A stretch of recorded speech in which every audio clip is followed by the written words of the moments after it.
on this computer. All right, well, welcome everyone. My name is Mahal and I am part of the UCLA Anderson Women's Alumni Board. And today we are co-hosting this panel discussion alongside with our Berkeley Haas Women in Leadership alumni. This is just a quick shout out to Sahar, Dimple, and Jean who helped organize the event. Thank you so much. And for the Anderson and Haas women alumni who are really interested in staying up to date on upcoming events, we will be sharing shortly a link in the chat for how you can stay connected with our group. So today's session is going to include a moderated discussion with our panelists, who I'll introduce just shortly. And each one of them is going to take on a different topic relating to how startups can overcome their liability of newness through funding, media, and building a value chain. Our panelists today, I'm really excited, are Ned Tuzin. He's the co-founder of D-Light and serves as the company CEO.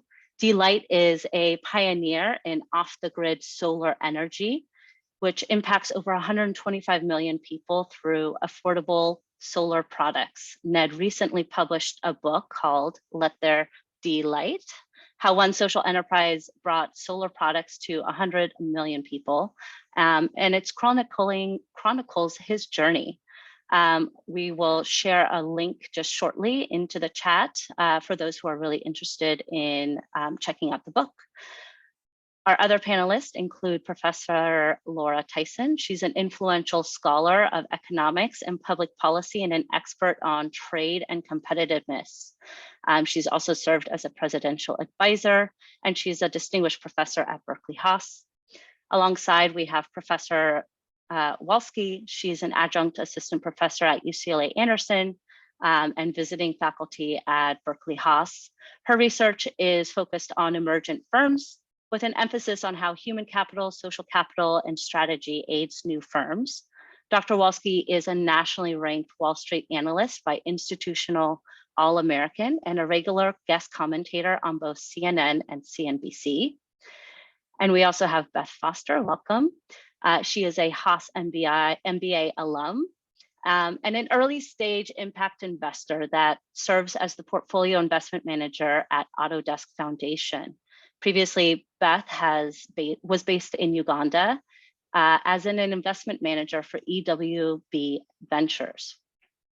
Now, Dr. Tyson, Dr. Walsky, and Beth Foster recently published Scaling the Social Enterprise, which is a book that includes key takeaways from operating in a nimble fashion during COVID pandemic. Some of the social enterprises featured in the book include Back to the Roots, Revolution Foods, Fair Trade, the Burning Man Project, Kiva, and none other than D-Light, who is here with us today. I will share a link to that book as well very soon. Today's topic we're going to cover on three key themes. Professor Walsky is going to be leading a discussion on the supply chain. Beth will be sharing insights around the distribution channels, and Professor Tyson will be focused on the role of policy and impact. So really meaty topics. And all of this will be shared through the lens of real world experience from Ned Tuzin, the co-founder of D-Light. Our panel is also going to be moderated by our very own UCLA alum, Samantha Holland. She was a former TA for Professor Walsky and was also a research assistant on her thesis and co-authors of the aforementioned book.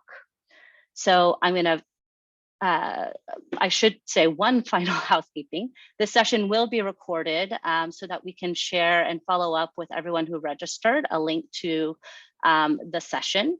And we will also include the full bio for all of our amazing panelists today, as well as links to any of the resources that we're mentioning today.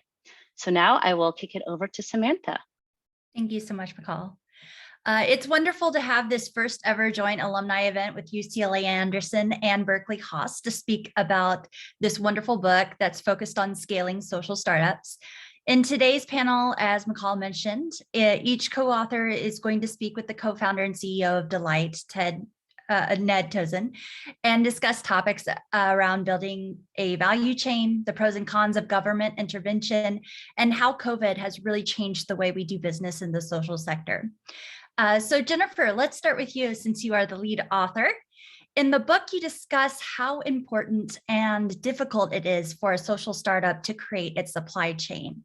And of course, during COVID, supply chains have become a very hot topic. What did your research find? So first of all, this is so fun to all be together with the two schools I love, UCLA Anderson and Haas. I always like to say, go Bears, go Bruins, So thank you for making this happen, our wonderful alumna. And also, I just want to say a quick shout out to Ned. So I owe a lot of this particular topic on the value chain to Ned. Ned and I had a chance to get together when we began this research journey. Laura and I wrote quite a few cases together. And Beth, a former MBA student from Haas, then joined us as we looked at publishing the book. But Ned sat down to me outside of a competition we used to have at Berkeley called the Global Social Venture Competition, and said, one of the things I really wish I learned more in business school was about the value chain, was about the supply chain and also about the distribution channel and how hard or, what are some of the challenges as a startup, let alone a social startup in trying to create those. And so it's really with this impetus and catalyst, I have to say, that we started thinking about the book and having this be a value to students in the classroom and to first-time social entrepreneurs. And so thank you, Ned, for joining us today. It's kind of a full circle moment to then have you be part of our Q&A. So I know when you founded, which came out of another university that has a slightly different color schema than the blue and gold or the blue and the golden powder blue, which is Stanford. But when he came out of Stanford and was part of the D School and got his MBA there, one of the things you did set up for Delight, came out of this. There's a wonderful class at Stanford, affordability class, and we could talk more about that. But anyways, out of that, there came the need for solar lighting. Back then, before there were so many solar lighting solutions, they were really one of the first. And trying to set up manufacturing in China was a thoughtful decision, because you sort of have this conundrum, right, of wanting to provide the most affordable, the most reliable solution into the field. You're looking at a lot of last mile solutions here where you deploy the lights. And at the same time, as being social entrepreneurs and part of the social entrepreneurship community, we do care about carbon footprint. We do care about local. We do care about all these things. And then on top of that, COVID has, of course, really disrupted the supply chain. And since I was asked to talk about the book, and thank you again for inviting us to do that, I'm just going to read a short passage from this, and then I want you to take it away, Ned. So as we talk about, it can be difficult to access materials inexpensively. Startups often lack both the reputation and volume to command low prices from their suppliers. These challenges are further exacerbated by the fact that most startups also lack economies of scale. So material costs are much higher. And finally, for social startups, founders are trying to get to the highest quality product at the most affordable prices while ensuring minimal environmental footprint and that laborers are earning a living wage. So tell us, I'm sure in your ultimate wisdom, you've got this all figured out, right, Ned? I know it's a journey, but Yes. How do you sort of manage these pressure points and still, get a product into the field that your beneficiaries can afford to buy? That's going to, literally, you told me software have bugs in their product. We literally have bugs in our lives, like physical bugs in our product if we don't manufacture well enough. That's right. I remember, thanks a lot, Jennifer. And I remember that conversation.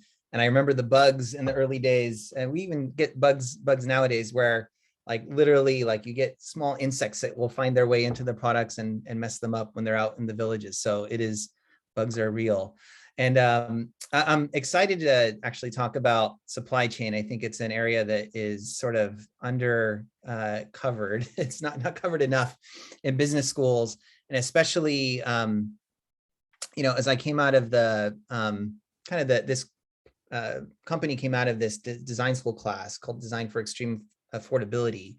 And so much of that was around human-centered design, which I'm a super believer in, and all about getting the insights from the customer and figuring out how to make the right product that'll really be transformative for the customer's life.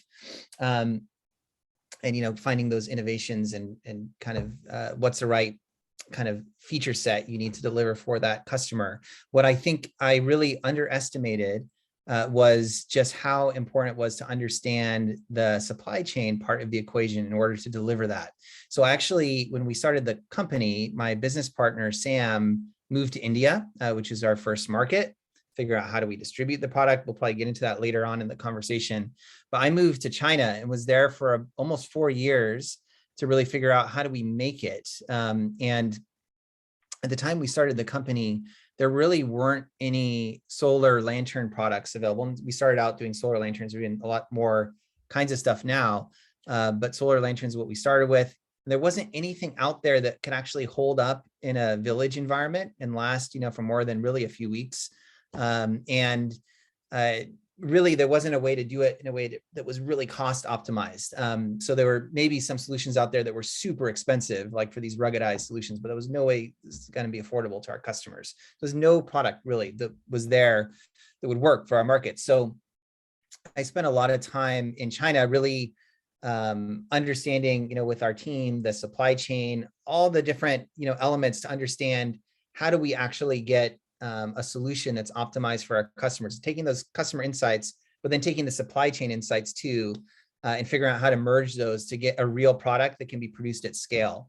And, especially as a startup, going and trying to operate in China, most of these factories work at very high volume and don't want to work with a small company. So it really was just like, as we pitched investors, we pitched to these suppliers so they could buy into the vision, because we really had to partner with them to really get them to contribute their resources and time. And, being there actually on the ground with our supply partners was really critical to making that happen.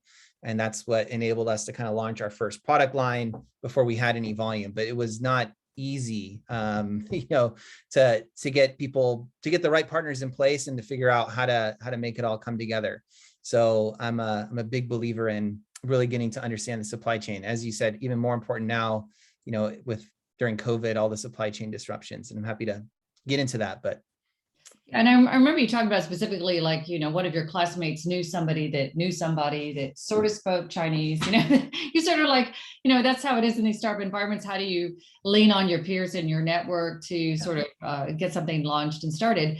However, now fast forward, many years later, I know I can order your lights on Amazon if anyone's interested in a environmentally friendly solution for lights. And additionally, we've had these huge disruptions with COVID. So how has your thinking possibly changed as we dial forward now and you have more volume, than when you started? And how is it kind of nuanced, just so people can sort of see a path of, start here, you do the best you can. It's by no means going to be perfect.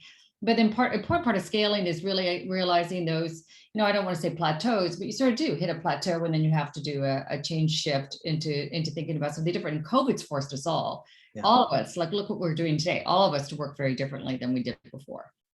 Yeah, that's very true. And when we started, we really realized that China was going to be the place where we needed to manufacture to start with. It was the hub of the world for consumer electronics. It was really, if we wanted to get the cost quality right, Southern China was kind of the place we needed to be. So especially if we wanted to be a global business, which we knew from the beginning, that's what we wanted to be.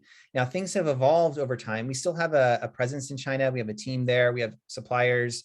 And I think those relationships have really come through for us during COVID. When there's a lot of disruptions, we really needed to plan in advance with them around, raw material, long lead time, buying those parts early, and just risk mitigating all the different disruptions that might happen.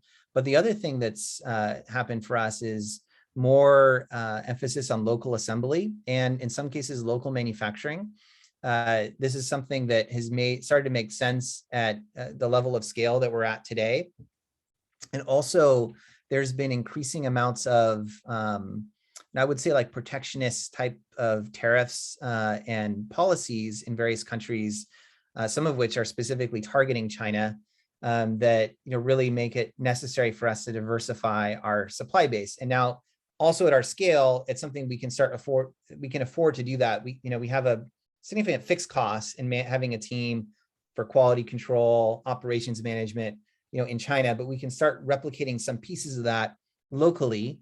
But it doesn't make sense to do that all at once at the beginning at startup stage. But as we've evolved and grown, we're starting to do that. So we have some local assembly now in East Africa.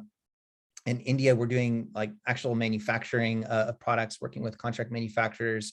So we've diversified our supply chain over time, but that's been a journey. And really, we've been around 15 years now. This has really been in the last only 3-4 years that we've really started to diversify in that way. And then really the first 10 years was just 100% in China, so we could focus and get the kind of scale and the quality right.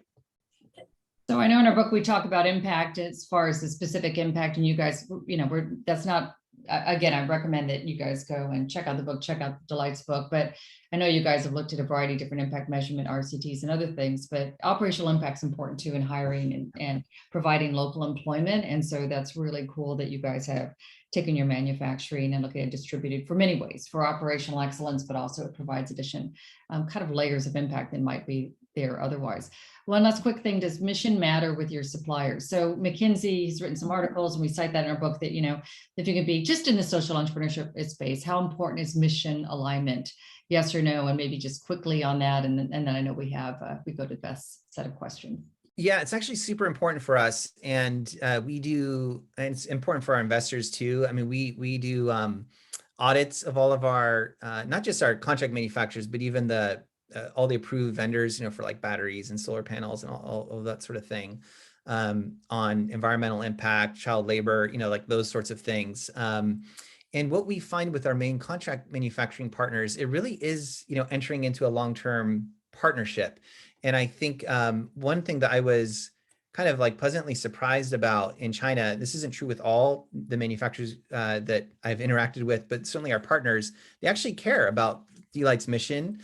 They're proud of it, and it with some of the manufacturers, when they work with us when we were really small, we got attention from their executive senior leadership and the time and attention because they were just excited about leveraging what they built to help make an impact in other parts of the world. So they bought into that story. So we really see them as, partners with us in achieving that mission. And I think it's not just a pure kind of buyer-supplier type of relationship. It is that long-term partnership. And you need that to weather through the storms that may come. Like COVID is one example, but that's not the only one that we've faced, where we really needed the buy-in and the support of our supply partners. So I think that mission alignment is pretty important for us. Wonderful. Okay, thank you. Thank you so much, Ned and Jennifer. So switching over to Beth. Beth, the social enterprises we researched often faced major hurdles in leveraging existing distribution channels to get their products to customers. What do you think was the primary reason for that? Yeah, there were a couple of main reasons that we saw. The first was typically the fact that they were still validating customer demand for their products. And for social entrepreneurs in particular, not just a willingness to pay, but also an ability to pay by their customers. So because of that, for a lot of distributors, their products were considered too risky or just not particularly appealing or interesting to them. Another main reason was what we were just talking about with regards to the supply chain. A lot of early stage entrepreneurs weren't yet in a position to really confidently say that they could deliver the quality and quantity of product that established distributors might be looking for. And then the third main reason was really this idea of the fact that a lot of the customers were kind of in less, quote unquote, last mile communities. And sometimes this meant literally in very remote areas. Other times this could mean that their customers lacked levels of technology and physical infrastructure that we often take for granted. And that just added a lot more complexity, a lot more costs for social entrepreneurs to have to navigate as it relates to distributing their products.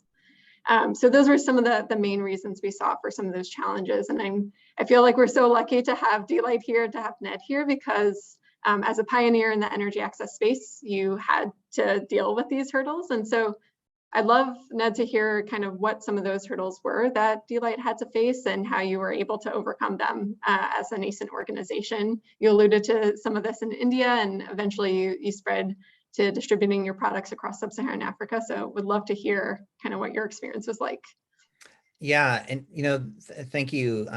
Thanks, Beth. It's been, when I think about kind of the journey we've had, I really feel like we built actually 3 companies over time. The first was a product company. The second was a distribution company. And the third was a financing company, the consumer finance company. I can talk about last piece, but the distribution piece, I mean, we didn't realize that was just how hard that was going to be. I would say it was harder than the product innovation side, to get the right product at the right price. That's just like table stakes to play in the game. But actually delivering it to customers, for the customers we serve, even if it's a $10 product or $20 product, which is now we have a $5 solar light. I mean, so they're fairly low investment costs. We have everything from that up to like larger home systems that are financed over time, but these are still investments for our customers. They are used to being screwed over by products that don't deliver what they promise. And at the time we were starting, solar was a pretty new technology for them. So it was like, there's an education piece of what is this thing? It's not like it's just going to be on a shelf and then sell by itself. So there's this customer education piece that's required, and then the actual physical distribution and delivery of the products to the areas where the customers live. And then the trust element of like, can I trust this company to do what it's saying? So, these are not easy challenges. And the way that we kind of evolved this and developed this over time, initially we worked through partners, and really spent a long time building, the trust, gaining the trust of those partners, and leveraging their distribution networks. So for example, one early partner we had was Total, major oil and gas company. They have tons of service stations, primarily in Africa, but actually all throughout Asia too, but we primarily work with them in Africa. And they would make these products available at their service stations. And we did like pretty good business with them. At one point, they were like 25% of our revenue. And we had other partners like microfinance partners in India that really helped us get to a certain level of scale. They required a lot of handholding, a lot of work to actually make these partnerships work. However, these partners could only get us to a certain level. And I think ultimately we had to get into the last mile distribution ourselves. Very hard to do when you only have one product, by the way. But as we developed a wider range of products, then it's all about there's a fixed cost of building the pipe of last mile distribution. So then you want to put a wide breadth of products through that pipe to make it all, the economics all work. So as we started to build more and more products that were complementary to each other, we could start investing in having our own sales teams, going out to these more independent, like I would call them like mom and pop outlets, getting them to like stock the product. And then we would then service this distribution channel, and then invest in marketing also in the local community so they could know what the D-Lite brand was and be familiar with the product. So that's really how we kind of built the distribution channel. We now have, pretty extensive distribution built across many countries in Africa and across many states in India. But it took like a decade really to build all that out. And then, to kind of take it to the next level, we provided financing to the customer as we got into higher end products. And I can talk about that later maybe, but kind of that journey around distribution is where I've seen a lot of social enterprises sort of falter, either because, they, with one or two products, they just can't figure out how to finance their own distribution channel, or like with or they can't like secure the partnership to really, at least start with getting the product distributed there. So I think, but I've also seen companies where, they go into a partnership and then the partnership breaks, and then that sort of kills their company. So I think, just to give you a sense today with Total, they're like less than 1% of our business. And with a lot of these big corporates and big partners, you can't necessarily trust that their strategy is going to stay the same, or they're going to be the right partner, just continue with forever.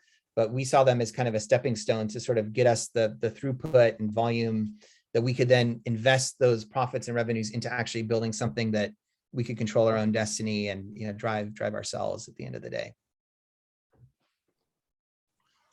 And yeah, I feel like, as a pioneer in the space, you really had to take on so much of the value chain yourself in the beginning years. Would love to hear a little bit about kind of how it's been with COVID and continuing to get your products to customers that many of whom are facing a lot of economic hardship due to the pandemic, distributors as well.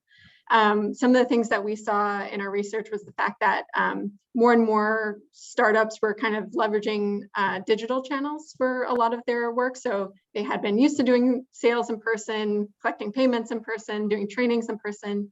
WhatsApp became very popular for getting a lot of that out there during the pandemic. And then we also saw a lot of social enterprises that were really committed to both kind of service continuity, even sometimes when customers couldn't pay for a certain period, or that they were actually in a really strong position to be part of response efforts, in part because of all this work that they had done around distribution in very hard to reach areas.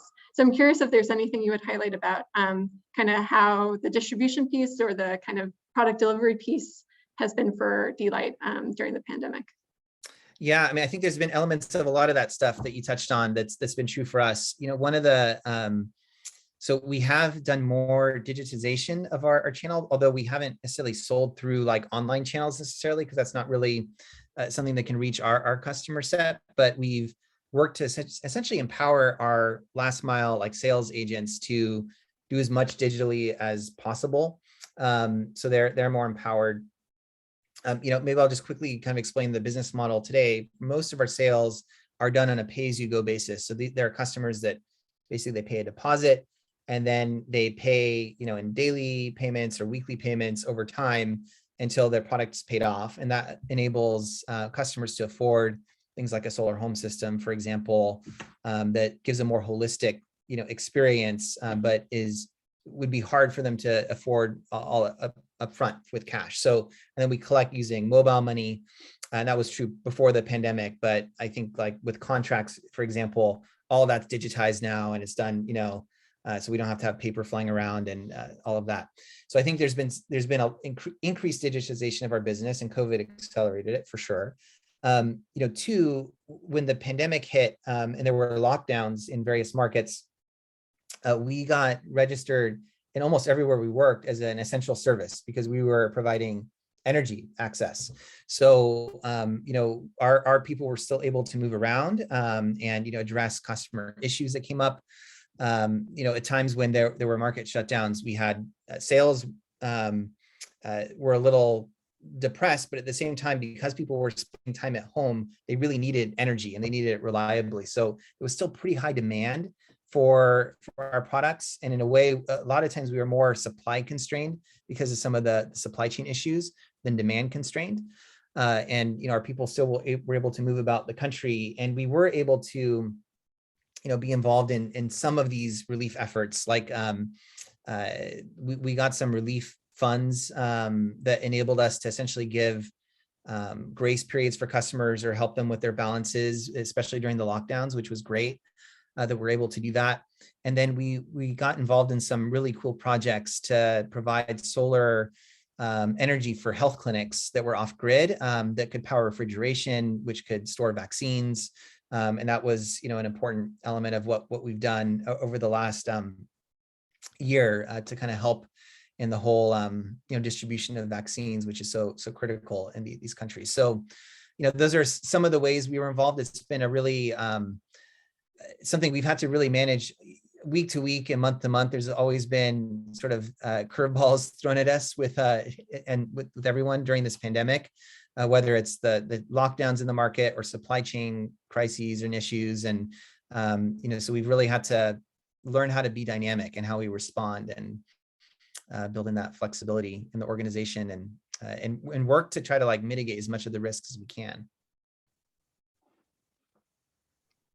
That's amazing work. I know we could keep on talking about distribution, but I'll pass it back to Samantha. Thanks so much. Yeah, it's absolutely fantastic topic. But moving on to last but not least, Laura, you are now leading Berkeley Haas's efforts in sustainable and impact finance. What role does having access to capital play in the success of social startups? Oh, I think you're on mute. Here we go. This is just a fascinating discussion. And I think in many ways, Ned's story, the story of D-Lite, is going to show very clearly the importance of finance. Finance is just a foundation. You can't do it without the financing mechanism. You can't develop the product. You can't manufacture the product. You can't do the distribution. You can't do this amazing financing thing you're talking about. When Delight started, I would say, I was with Jennifer. We had something called the Global Social Venture Competition at Haas. The private equity venture capital market for social enterprise was really not as developed as it is today. Today, people are looking for impact in their investments, whether it's a venture capital firm or a private equity firm. They're looking for impact. I guess what I want to talk to Ned about is, so you've had a journey. You had a journey and you made a decision, and the decision was, this company will be a for-profit company because that is the way I can accumulate capital. That is the way I can find a sustainable investment, a financing mechanism that I need. And I really would like you to sort of talk about, were there moments when you had the venture community and then made a decision, and when you made that decision to go to for-profit, did you have any concerns about that? Did you think that somehow it would be undermining of your mission? I'm really interested in the trajectory of finance for you. Yeah, I think about financing a lot. It's been a big part of my time dealing with that. And I think it's a really critical decision for anyone starting a business to think about, how that's structured, nonprofit, for-profit. All these questions are super important. When we started out, we had a lot of debate, actually, if we wanted to be a nonprofit or for-profit. But ultimately for us, we decided for-profit was the way to go. And the reason we felt that way was ultimately we felt like the issue of the lack of energy access was fundamentally a market failure. Customers were spending billions and billions of dollars on kerosene for lighting, when you could actually replace that with a better solution for a lower cost. So we felt like if we could harness the forces of the market and capitalism and all that stuff, because that can really scale if you can harness it. We felt like that was going to be able to address the need much better than nonprofit, model approach would work. So we felt like the for-profit model was right, but I think we also realized it was important for us to have mission-aligned investors. Okay. And I think I wouldn't have been able to articulate it this way at the time, but I think now I've realized the need for patient capital. Because, as much of our, business plans, they were hockey stick growth, reality was more of like a turbulent, eventually we got there, but it took a lot longer, and, something that the typical venture capitalist would not have had the patience for. I mean, this has taken 15 years to get to where we are. We're pretty big scale. We've impacted more than 100 million people. I think are quite like commercially attractive now, but it's, that's a long time to get a return. So getting investors at the beginning, like Acumen Fund, for example. Acumen, we have one of our very first investors, was really important for us. And we had one venture capitalist actually that did invest, which we were excited to have on board because we felt like they were going to bring a bunch of value add, but we didn't want them, we wanted them to be over, how do I put it? Outweighed by the social impact investors. So we wanted to make sure to get 2 impact investors in addition to our one VC. And the VC, by the way, they did get their return at the end of the day, because we did a round where they were able to get a secondary and then get bought out when their fund life required it. But if we had only like pure venture capitalists and investors at the beginning, I think it would have been very difficult to kind of ride out that long journey. The long term. Yeah, exactly. And then now, as we've gotten more mature as a business, we have, I would say, more commercial type of capital, but still, we do look for that mission alignment. So our lead private equity investor, for example, their primary funding is coming from the DFIs. So these are like like funds out of Europe, like North Fund, and Proparco is like the French fund. And so these are kind of like the public funds that are looking to make some kind of an impact, but also make a commercial return. Right. So they do care about the impact. They care about the carbon offset, the environmental impact. Those things are important to them, but they also need some level of commercial return. So we see that as a good level of alignment. But that rather than just going pure hardcore pure commercial. So I think even now we try to balance that, but we're able to play more in that commercial space as we become more mature. And we've done a lot of that pioneering work. We built the 3 different companies I talked about, and we've been through that. So now it's we're able to tap into that. And the nice thing about the commercial market is there's a lot of capital available, when you have a model that works. And it's not just the equity side, but it's also the debt and financing, doing the consumer finance bit. Right. Requires a lot of financing that is essentially like a debt form of financing that we then on lend to our customers. And you can't do that unless you have a commercially viable model. So what's wonderful about that story is I think you came in early, and what I think is happening in your story suggests this, is you have more capital that's coming in that is both mission oriented but also commercially motivated. So this notion of finding this kind of balance between mission, you want a mission, and the mission has to do with climate or economic development, but you also want a commercial return. I think that part of the the financing markets has gotten bigger and bigger. You were early in. Yeah. And it's wonderful. I think you've helped define a real investment opportunity for those kinds of investors. And I think, can I ask one question?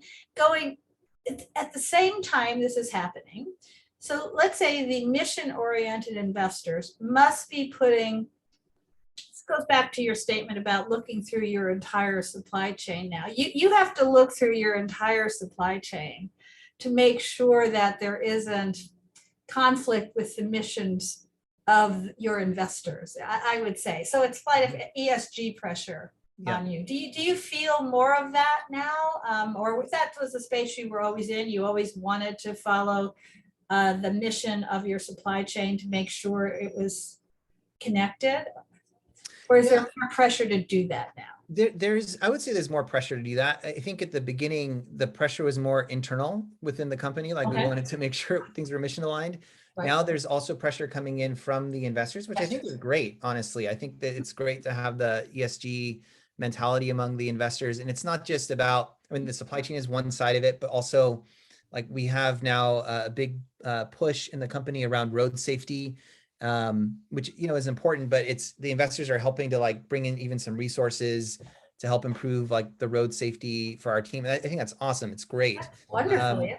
And so we see that as very much aligned. We're thinking about e-waste and things like this. These are questions the investors ask us. And sometimes, we're ahead of the curve, and sometimes they bring up things that we hadn't really fully thought through yet. But I see it as positive. And actually what's nice about the funds we work with is they'll ask us about these things, but they also have TA funds available, technical assistance funds, where they can give us grant money, on some of these items because it's important to them, and ESG has become such an important, factor. So right. I love that, and I love that they, are okay with us investing in those things and ask those questions.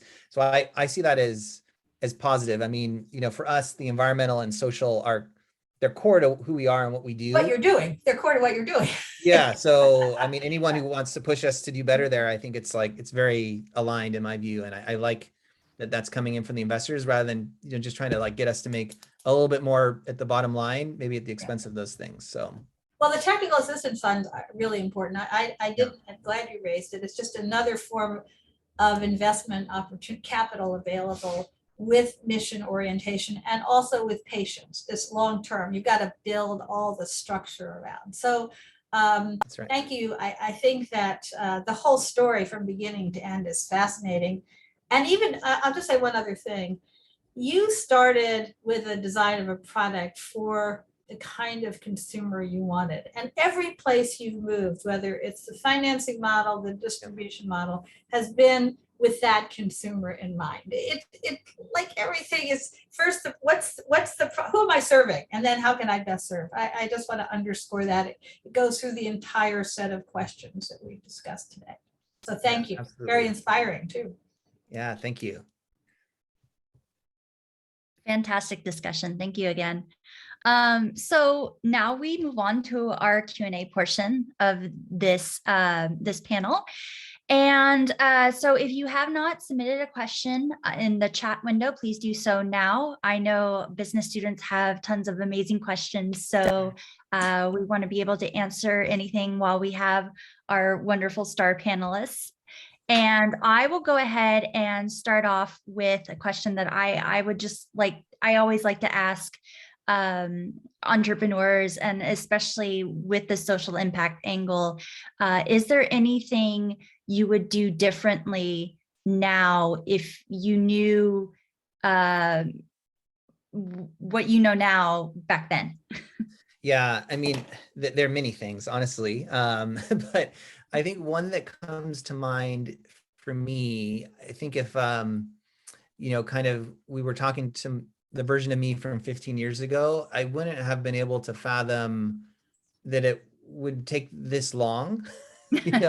I think there's, because I started another company before Delight that was like in the tech space. It just, and I know a lot of other entrepreneurs that they're maybe on their third or fourth company after business school, and but to do what social impact business, especially in emerging economies, a lot of times you have to build multiple businesses, and I've seen this not just with Delight but with others, and the risks are higher, it's harder, it takes longer, and it takes that patience. And I think that what I would really advise to my younger self or to other like aspiring entrepreneurs is really to gear up for a marathon, not just a sprint. You may have to sprint at times, but you can't be sprinting always, or you will burn yourself out. And I think I definitely nearly burnt myself out multiple times along the journey.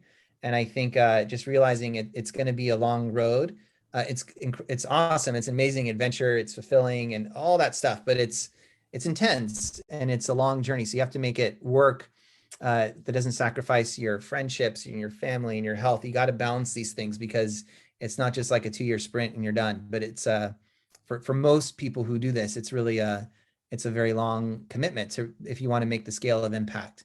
So that's really something that sticks in my mind that I wish I would have done a little better earlier on. I think I'm learning how to do that better now, but it's definitely something to keep in mind, because we need, for those of you kind of into this space, like we need you for the long run, and we need you to take care of yourselves. So that's what I would say. Absolutely. Very important.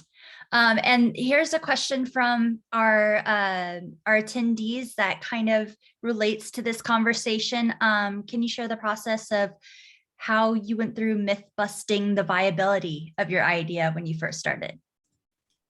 Sorry, say it again. Myth busting the viability of your idea. I don't know if I understand, like myth busting. Myth, like MYTH, myth busting. Like, how did you prove out your idea was going to work? So you came out. Oh, yeah. Sorry. I get it now. Sorry about that. Yeah, I mean, honestly, for us, it's always customer first. I mean, even the name of our company, Delight, that's like the emotion we want every customer to feel. So with every prototype, every product, we always like put it out to the customer and usually give them multiple options too, to see what they gravitate towards, see what they say.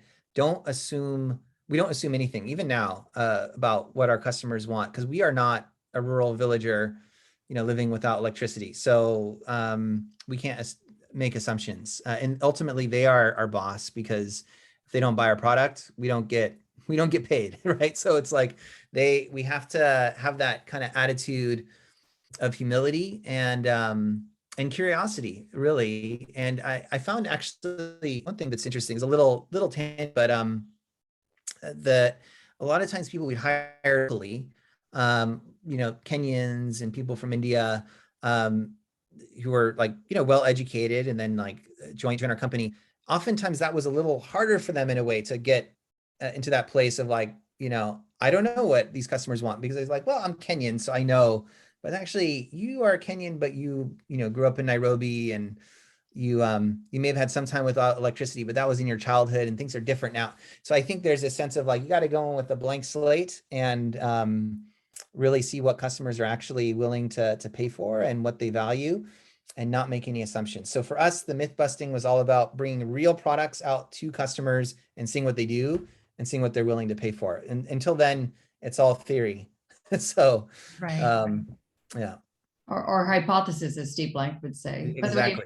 It's okay. Yeah, hypothesis. Yes, thank you. It is I a wanted hypothesis. to just shout out to Jessica Yee, my former student who launched her own social enterprise in the candle making and looking at that. And I think it now is with World Vision, but Jessica has a great question on impact measurement. And I think it's important that we touch on that a little bit. That's a real difference. You know, it's a lot easier, like you spoke about, to just do an app for a phone startup and then give a lot of money away and be a hero. And then you're like a wonderful entrepreneur and a philanthropist, right?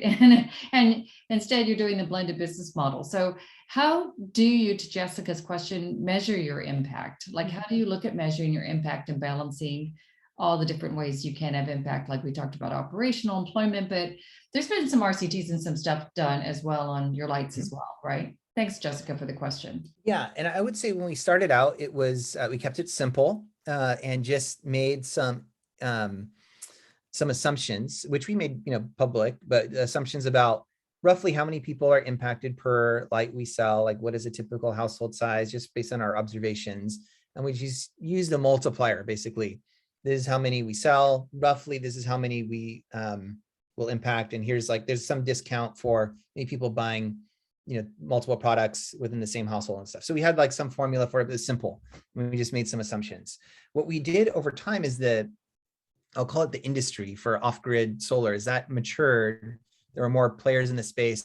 Eventually we helped spearhead the start of an off-grid energy association, industry association, and the IFC, World Bank got involved in that, various other kind of players.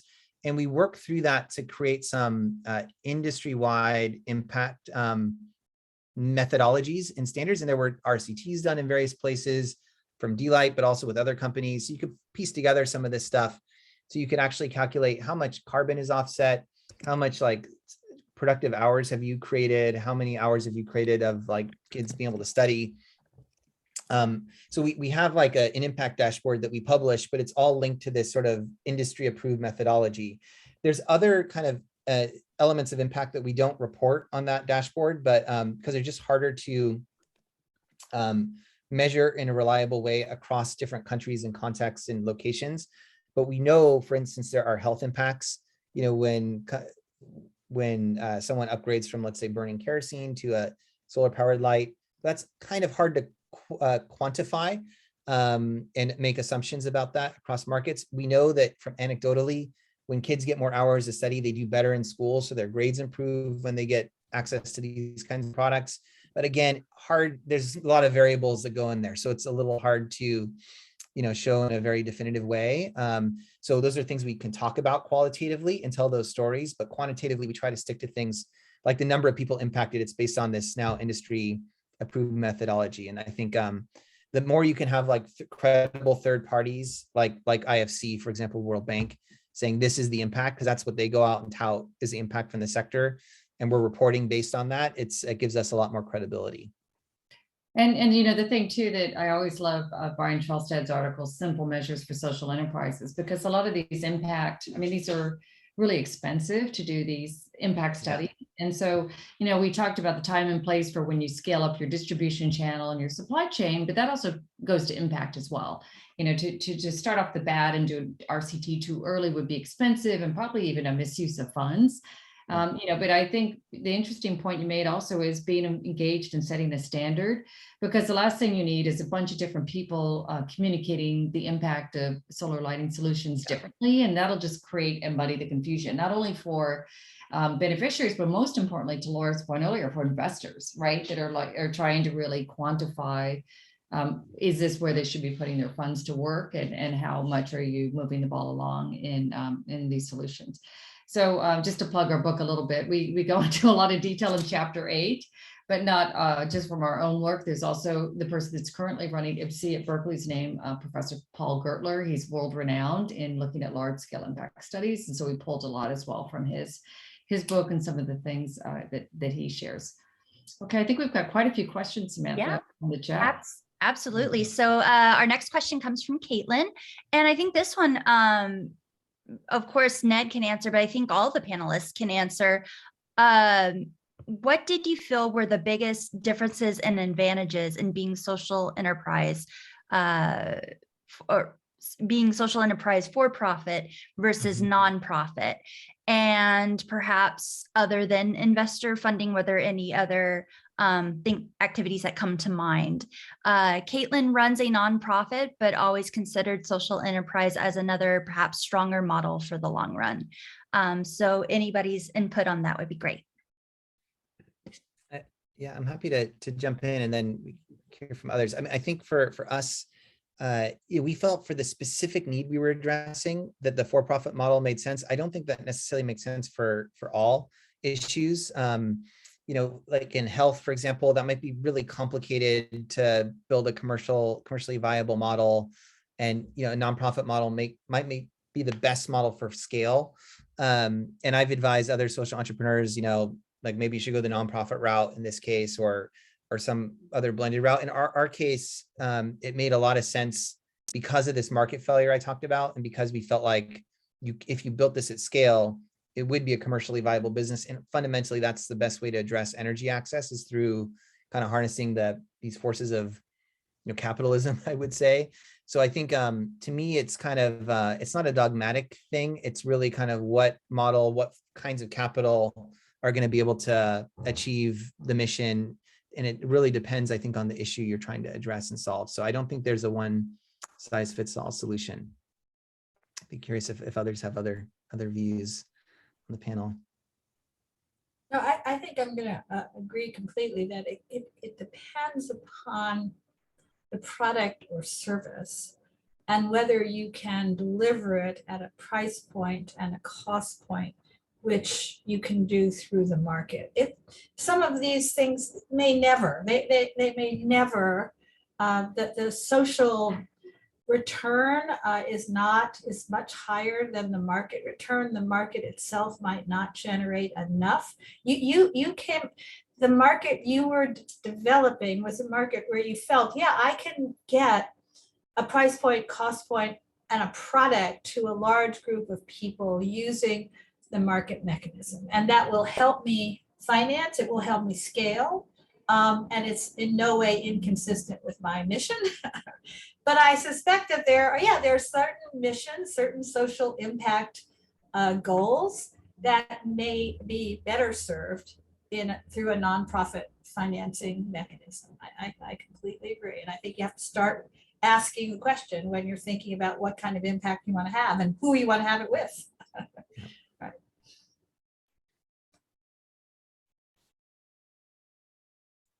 So with that, I think what I wanted to do is bring this panel to a close and thank everyone. You know, it's such a, like I said, Laura and I've been on this journey for 7 years. We're very grateful. Ned's been on his journey for 15 plus years and actually doing the work. We're just writing about it. And then Beth and I, during COVID, you know, I lost a lot of, let's say, Saturdays that normally would have been at home anyways, to push this to the finish line. And I just want to say thank you for all of that.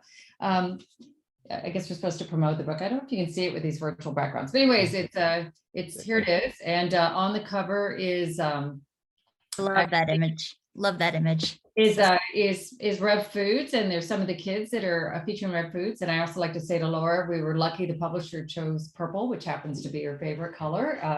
But it's really meant to be a how-to book, not only for students, but hopefully for entrepreneurs. And yet we still walk the tightrope of making sure there's academic rigor. So it doesn't just feel like, you know, it's not just these founders, but we also pull from other research as well to try to provide some grounding in how to build a stakeholder network, how to build a board, how to think about raising funds, how to think about measuring impact, when, at what point, and then also try to address some of the supply chain issues that poor Ned, who went to Stanford, didn't have the opportunity to learn about. I'm just kidding. None of the schools speak that well. And so, you know, it's been a journey actually for them to even teach sales and all that. And we just hope it's really useful to the community. That's why we did it, is because our alumna, like you all, insisted that we put some pen to paper on this and tell these stories in an effective way that could help people learn. So we hope that it does that. Thank you to everyone for joining us today. Like Jill Baldauf said, go Bruins, go Bears. And you know, I guess we could also say go Stanford Tree. I think that's what you guys have. Just joking, Ned. I can't help myself. My sister went to Stanford, but we have to do a little bit of that competitive. Thank you all. I hope everyone has a wonderful weekend. I hope we're out of COVID soon, but feel free to read the book if there's anything we can answer, any way that we can help you all. I just also want to say, gosh, I'm seeing my students on this Zoom. So, Melissa, Jessica, Logan, all of you. It's such a thrill for me to see you guys engaged. And I know you're off doing the wonderful work, Jessica, that you're doing. Caitlin, thank you for being here today. Thank you for being a part of the conversation. It's a real pleasure to see all of you on the Zoom again. Liza, so keep in touch and let us know how we can help you on this journey. Everyone have a great weekend. Thank you. Some good reading with Ned's book. I signed up. Take care. And one last thing before everyone leaves, we are living in a digital world. So if you guys want to stay for a group photo, I'm sure Anderson and Haas folks would love to get a photogenic photo of everybody smiling, and hopefully their eyes aren't closed.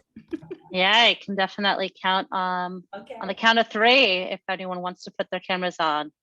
1, 2, 3. Okay. Thank you so much. And everyone, we will follow up for everyone who registered with a recording link, bios and links to all the books. But please definitely keep in touch with us, and we welcome feedback. Have a wonderful rest of the day and start to the weekend. Bye, everyone. Thanks for organizing, everyone. Thank you. Thank you. Bye. Thanks.